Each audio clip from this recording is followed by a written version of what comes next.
Baikal Airlines Flight 130, 1994. Imagine a cold January day in 1994 in Irkutsk, Russia. A Tupolev Tu-154M, a powerful bird of the skies, was prepping for a routine flight to Moscow. On board, 115 souls, mostly Russians, but also Germans, Chinese, and a few others, eagerly anticipating their journey. Little did they know, fate had a cruel twist in store. The plane, carrying these 124 individuals, along with 9 crew members, was about to become a tragic statistic. The trouble began before takeoff. One of the 3 engines, the number 2, was stubborn, refusing to start. After a frustrating 17 minutes, it finally roared to life, but a warning light flickered, signaling a dangerous speed in the engine's starter. The crew, familiar with the aircraft, brushed it off, chalking it up to a false alarm. They took off, a decision that would seal their doom. 4 minutes into the flight, as they climbed to nearly 20,000 feet, a fire alarm screamed through the cockpit. The very engine that had given them trouble was now ablaze. They tried to extinguish it, but the flames, fueled by ruptured oil and hydraulic lines, were relentless. The pilots, realizing the gravity of the situation, turned back, desperately trying to land. But the damaged hydraulic system, the aircraft's lifeline, failed them. The plane, now a metal beast without reins, plummeted towards the earth. At 12:08 p.m., it crashed into a dairy farm near the village of Mamony, a mere 9.3 miles from the airport. The impact was catastrophic. All 124 on board perished, along with a farm worker on the ground. The price of this disaster was 125 lives, a number that reverberates with sorrow. The investigation revealed a chilling sequence of events. A foreign object, likely a fragment from a radiator guide vane, had lodged itself in the engine's starter. This seemingly insignificant piece of debris caused the engine to malfunction, leading to a catastrophic failure. The engine's turbine exploded, slicing through fuel and hydraulic lines, igniting a fire that couldn't be contained. The hydraulic lines, a design flaw, were too close to the engine and lacked proper fire protection. Armavia Flight 967, 2006.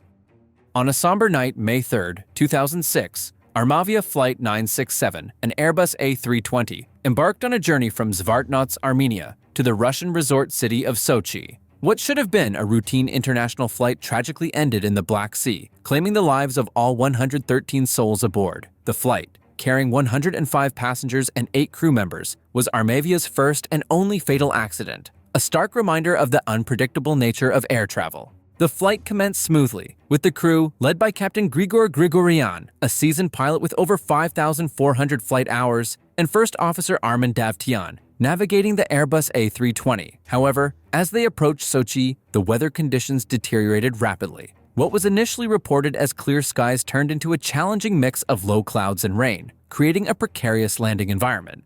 As the aircraft descended, air traffic control issued a critical instruction: abort the landing and perform a go-around. The crew, already under stress from the challenging conditions and late-night flight, complied. However, a series of critical errors followed. The captain, possibly experiencing psycho-emotional stress, made incorrect control inputs, leading to a loss of pitch and roll awareness. The first officer, while attempting to correct the situation, failed to take full control, resulting in conflicting inputs.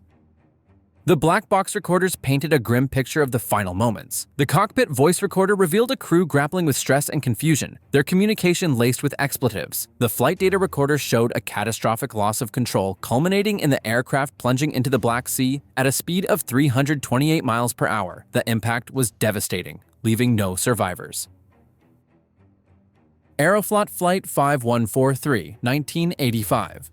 On July 10, 1985, Aeroflot Flight 5143, a Tupolev Tu-154B2, took off from Karshi, Uzbekistan, bound for Leningrad with a stopover in Ufa. The aircraft carried 200 people, 191 passengers, including 52 children and 9 crew members. None would make it to their destination. The disaster unfolded at 38,000 feet when the crew made a critical mistake. Attempting to gain speed, they altered the autopilot settings, causing the aircraft to pitch down. Realizing the issue, they pulled up, too aggressively. The aircraft hit the critical angle of attack, but a blown fuse silenced the warning alarm. Without that alert, the crew had no idea they were seconds away from catastrophe. What followed was a terrifying sequence of events. The engines began to fail due to disrupted airflow, the aircraft started shaking violently, and then, flat spin. The pilots, possibly exhausted from a 4-hour delay, were caught in a nightmare at 600 miles per hour. They desperately radioed the dispatcher. "We are in a spin, and we have no engine power."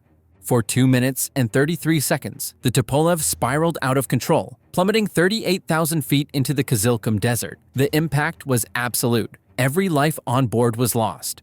Investigators later determined that improper weight distribution, high temperatures, and an overloaded aircraft contributed to the disaster. The crew struggled to recover, hampered by exhaustion and technical failures, sealed their fate. The official report remained classified, but speculation suggested that systemic negligence, allowing heavier flights at high altitudes without accounting for air temperature, was a ticking time bomb. This was not just a crash, it was a grim lesson in aviation safety buried in the sands of Uzbekistan.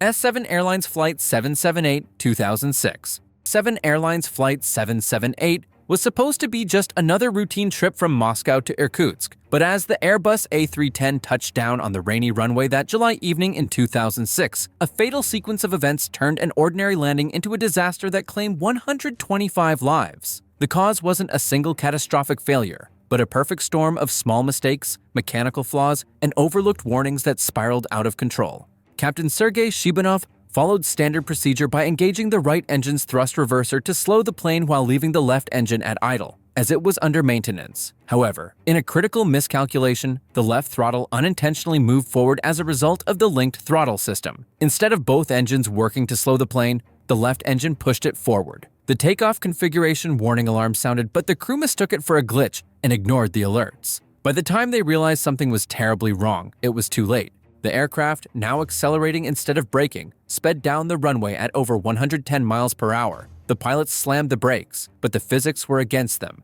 The A310 plowed through a fence, shearing off its left wing before bursting into flames. Inside, chaos erupted. Thick smoke filled the cabin, exits jammed, and desperate passengers climbed over seats to escape. When the flames died down, only 78 had survived.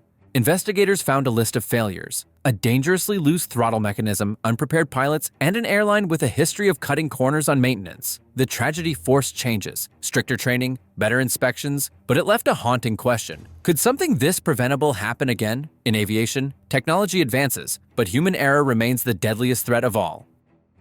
Aeroflot Flight 208, 2014. Aeroflot Flight 208 was bound from Baku to Moscow, but on April 12, 2014, it became one of Russia's worst aviation disasters. The Boeing 767-300ER, carrying 203 passengers and 10 crew members, crashed near a residential suburb just miles from Sheremetyevo International Airport. Every single person on board, 213 lives, was lost in an instant. The aircraft, built in 1992 and in service with Aeroflot since 1995, was well within its operational lifespan. The cockpit was manned by experienced pilots: Captain Igor Mikhail, 52, with 15,000 flight hours, and First Officer Alexei Evgeny, 46, with 6,300 hours. But even seasoned aviators aren't immune to deadly mistakes. The final descent into Moscow was plagued by thick fog, reducing visibility to near zero. Instead of initiating a go-around, the captain attempted a risky landing, trusting his instincts over the instruments. It was a fatal misjudgment. Descending too fast and at the wrong angle, the aircraft struck the ground violently, breaking apart on impact. Flames engulfed the wreckage, leaving no chance for survival. Miraculously, no one on the ground was injured, but the scale of the loss was staggering. 155 Russians, 26 Azerbaijanis, and 32 passengers from 16 other nations perished. The investigation confirmed what many feared: pilot error. The decision to land despite dangerous conditions sealed the fate of Flight 208. The tragedy exposed gaps in training and led to tighter landing protocols and low visibility. But no regulation can undo the devastation left behind. Aviation technology advances, but human error remains the one flaw no machine can fully correct. Vladivostok Air Flight 352, 2001. Vladivostok. Air Flight 352 was supposed to be a straightforward hop from Yekaterinburg to Vladivostok with a stop in Irkutsk.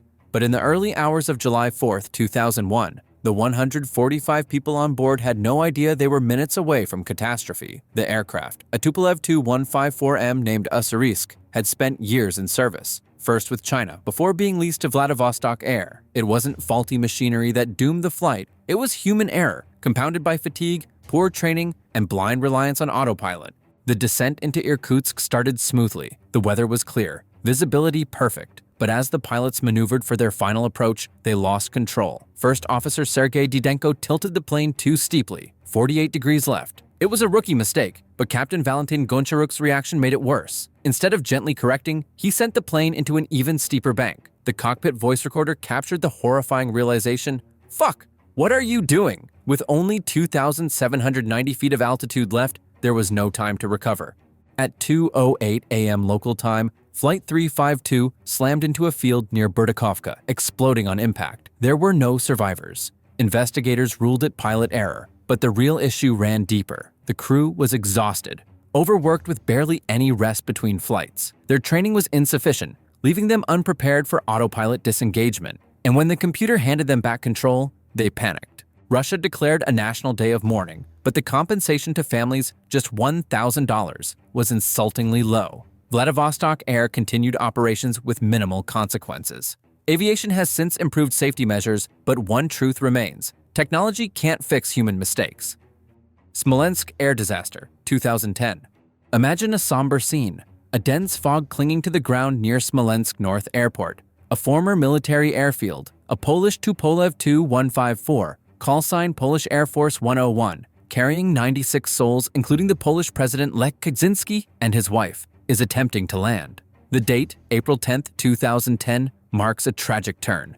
The aircraft, a 20-year-old bird, had recently undergone a $1.5 million overhaul and was deemed airworthy, yet it was descending into a vortex of trouble. The airport lacked a modern instrument landing system, relying on older, less precise navigational aids. Visibility was a mere 1,600 feet, a thick blanket of fog obscuring the runway.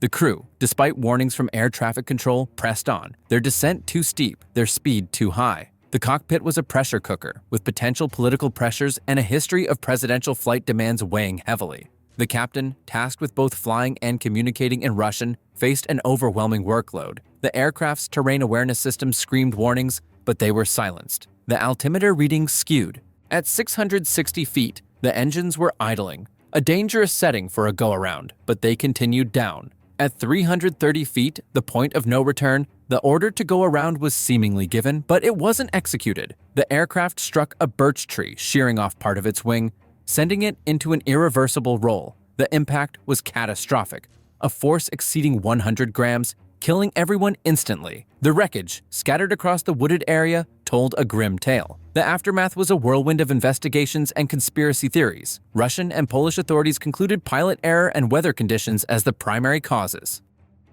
Aeroflot Flight 821, 2008.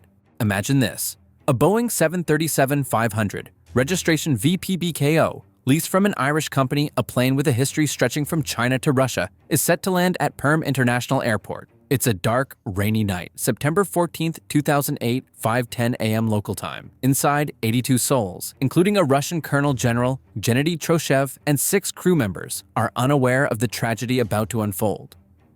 The plane, Aeroflot Flight 821 flying in from Moscow, suddenly disappears from radar. What happened next was a devastating crash, a violent impact near the Trans-Siberian Railway, leaving no survivors. 88 lives extinguished in an instant. The investigation revealed a chilling truth. The pilots, experienced with Soviet-era Tupolev and Antonov planes, were tragically unfamiliar with the Boeing's Western-style attitude indicator. This crucial instrument, designed to show the aircraft's orientation, became a source of fatal confusion. Adding to the tragedy, the captain had alcohol in his system, with some estimates suggesting a blood alcohol level of around 0.05% to 0.11% ABV, and he was severely fatigued. The final moments were captured in the air traffic control recordings. The plane off course was given instructions, but the pilots, their spatial awareness lost, made fatal errors. They climbed instead of descended, turned the wrong way, and then, in a desperate, chaotic descent, a final chilling transmission, before the plane vanished from the radar.